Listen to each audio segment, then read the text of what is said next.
यहाँ पर बजने शुरू हो चुके हैं और कुछ ही देर में जब प्रधानमंत्री नरेंद्र मोदी यहाँ पर पहुंचेंगे तो लोग उनका। हालांकि चुनावी शंखनाद आप लोग पहले ही कर चुके हैं, गोडवाड़ की धरती से क्या मैसेज लेकर के जाएंगे? देखिए, ये बड़ी इस प्रकार की सभा है जिसका होना कल्पनाओं से परे की बात है। नवंबर के माह में प्रधानमंत्री मोदी जी जब यहाँ से गुजरात के दौरे के पश्चात दिल्ली प्रस्थान कर रहे थे, मात्र विलंब होने के कारण उन्होंने कहा मैं फिर आऊँगा, और उन्होंने आगे बढ़कर कहा कि अब मैं इस दिन को यहाँ आऊँगा।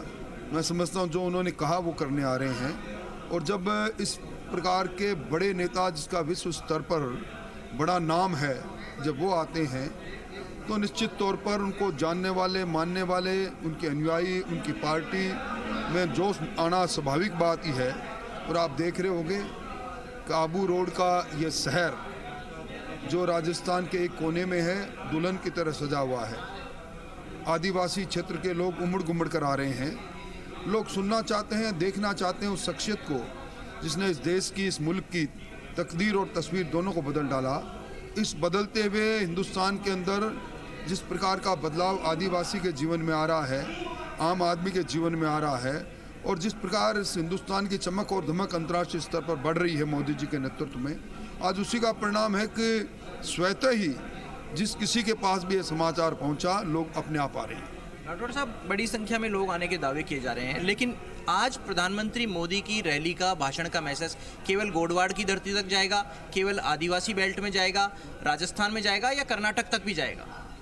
देखिए, गोडवाड़ की धरती से प्रदेश के प्रधानमंत्री, विश्व के लोकप्रिय नेता जब बोलेंगे तो निश्चित तौर पर पूरे देश में इसका मैसेज जाएगा। उनके विचारों को, उनकी बातों को दुनिया सुनती है, विचार करती है। तो इस मुल्क के अंदर तो निश्चित तौर पर उनके द्वारा कहा गया एक शब्द एक कोने से दूसरे कोने तक स्वतः ही चला जाता है। इसलिए उनकी इस पूरी सभा को हम सिर्फ स्थानीय तौर पर ये कहें कि गोडवाड़ और राजस्थान नहीं, ये पूरे मुल्क के प्रधानमंत्री, ये पूरे विश्व के नेता है। इसलिए उनकी बात कहाँ से कहाँ तक जाएगी ये समय बताएगा। उधर सरकार के मुखिया और कांग्रेस के मुखिया भी महंगाई राहत कैंप के जरिए प्रदेश में लोगों की नब्ज टटोलने में, लोगों के बीच राहत पहुंचाने की कोशिश कर रहे हैं। उनके भी अपने दावे हैं आगामी चुनावों को लेकर। देखिए, अब जनता इस सरकार से राहत चाहती है। सरकार को घेरने के लिए उन्हीं की ए टीम और बी टीम लगी हुई है। अभी सचिन पायलट जन आक्रोश यात्रा पर निकलेंगे 11 तारीख से। वो जन आक्रोश, जन संघर्ष यात्रा नहीं, वो कांग्रेस संघर्ष यात्रा है। और आज 4.5 साल के पश्चात महंगाई राहत कैंप के नाम पर लोगों को लुभावने की कोशिश, इसमें कामयाब नहीं होंगे। दुर्भाग्य इस बात का है कि इन कैंपों के माध्यम से जहां बैनर लगते हैं मोदी हटाओ देश बचाओ, ये संघवाद पर प्रहार है, सरकारी धन का दुरुपयोग। और जिस प्रकार सरकारी धन पर कांग्रेस के प्रदेशाध्यक्ष की तस्वीर छपे देखते हैं तो लगता है कि सरकार के धन पर अपने खोए जन आधार को पुनः प्राप्त करने की किंचित कोशिश है जिसमें वो कामयाब नहीं होंगे। आप इसको कांग्रेस संघर्ष यात्रा बता रहे हैं, लेकिन बीजेपी में भी ऐसे दावे किए जाते हैं, कहा जाता है कांग्रेस की तरफ से कि बीजेपी में भी आपसी प्रतिस्पर्धा है। आज मंच से एकजुटता की तस्वीर दिखेगी? देखिए, बीजेपी में कभी प्रतिस्पर्धा ना रही ना रहेगी। बीजेपी संगठन नीति पार्टी है। हमारा आलाकमान का मुख से निकला हुआ एक एक वाक्य की पालना करना हम राजनीतिक अपना धर्म समझते हैं। इसलिए भारतीय जनता पार्टी एकाकार पहले भी है और आगे भी रहेगी। आपने देखा होगा प्रदेश अध्यक्ष का परिवर्तन हो गया, कहीं से कोई एक शब्द इधर से उधर नहीं निकला। हमारे यहाँ स्वाभाविक तौर पर परिवर्तन भी होते रहते हैं, परिवर्धन इसके साथ साथ चलता रहता है। इसलिए भारतीय जनता पार्टी एकाकार है। एक समय था जब बीजेपी बीच बीच में भी नारे देती रहती 56 इंच के सीने का, और सीएम अशोक गहलोत कहते हैं 156 सीट का मिशन 156। तो 56 इंच भारी होगा या मिशन 156? देखिए, अशोक गहलोत कुछ भी कहें, ये पिछले जब इनका कार्यकाल था मुख्यमंत्री नंबर 1 बनने का दावा इन्होंने किया था, और उसके बाद जब इनकी रवानगी हुई तो झाड़ू फेर कर अपने साथ ही पूरी कांग्रेस को ले गए। 22 लोगों को भी छोड़ कर गए सिर्फ। और अब मैं नहीं कह रहा, आपको मालूम है मंत्रिमंडल में सामूहिक दायित्व के भाव होते हैं।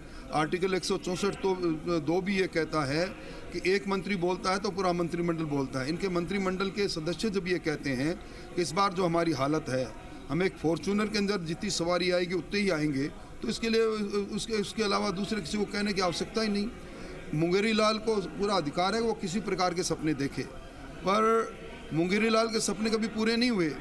अशोक गहलोत चाहे 156 की बात करें, पर मैं समझता हूं कि इस बार कांग्रेस की सबसे शर्मनाक हार होगी।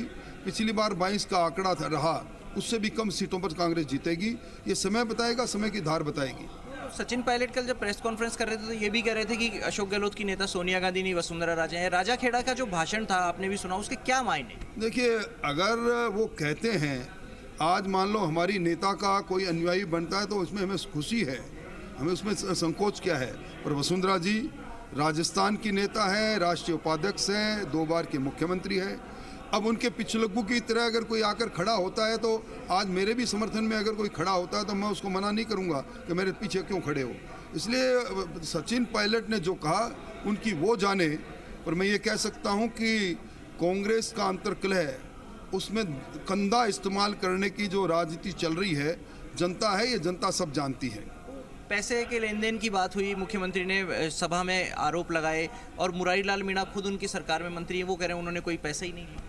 देखिए, इन्हीं मुख्यमंत्री जी ने 4 मुकदमे दर्ज कराए थे। 3 मुकदमे एसओजी में दर्ज कराए, 1 मुकदमा एसीबी में दर्ज कराया। अपने ही 19 लोगों पर राष्ट्रद्रोह का मुकदमा दर्ज कराया, पैसों के लेन देन का मुकदमा दर्ज कराया। गृह मंत्री है वो, और 4 मुकदमों में एफआईआर लगी, कोर्ट ने उसको एक्सेप्ट किया। यानी कि किसी प्रकार की घटना राजस्थान में नहीं हुई। ये मैं नहीं कह रहा, राजस्थान में अशोक गहलोत की सरकार कहती है और प्रमाण के तौर पर न्यायालय के अंदर अपनी रिपोर्ट प्रस्तुत करती है। इसलिए अब उनका कहना कि कोई रुपयों का लेन देन हुआ है, अरे हाकिम भी तो आप हो भाई, गृह मंत्री भी आप हो, पुलिस भी आपकी है। किसने आपको रोका, किसने हाथ पकड़ा? हिम्मत हो तो उनके चेहरों से नकाब खींचो और उनको गिरफ्तार करो, पर हिम्मत नहीं करेंगे। मंत्रिमंडल में उनको साथ बैठाएंगे और उसके बाद मानेसर की बात करके उनको अपमानित भी करेंगे। मैं समझता हूँ इस प्रकार का चरित्र ठीक नहीं है। राठौड़ साहब, आज जहां पीएम की सभा हो रही है, राजसमंद को भी जोड़ लें, उदयपुर और गोडवाड़ को भी जोड़ लें, 26 सीटें आती हैं और उसमें से 19 आपके पास में है, बीजेपी के पास में। आने वाले चुनाव में क्या तस्वीर आपको दिखेगी? हम 26 की 26 सीटों पर जीतेंगे। मेरा दावा रिकॉर्ड कर लीजिए आप, और आप ही मुझसे पूछ लेना। 26 की 26 सीटें पर जीतेंगे, बड़े मार्जिन से जीतेंगे। यहाँ इस आदिवासी बेल्ट में कांग्रेस का सुपड़ा साफ होगा, मैं जिम्मेवारी से और अनुभव से कह रहा हूँ। तो प्रतिपक्ष के नेता राजेंद्र राठौड़ कह रहे हैं कि वो अपनी जिम्मेदारी और अपने अनुभव से बता रहे हैं कि आदिवासी क्षेत्र में कांग्रेस पूरी तरह साफ हो जाएगी, बीजेपी मजबूती से आएगी। हालांकि वो इस बयान को रिकॉर्ड करने का दावा भी कर चुके हैं और साथ में ये भी कह रहे हैं कि बीजेपी एकजुट थी और एकजुट है। कैमरा पर्सन पवन के साथ शशि मोहन, जी मीडिया।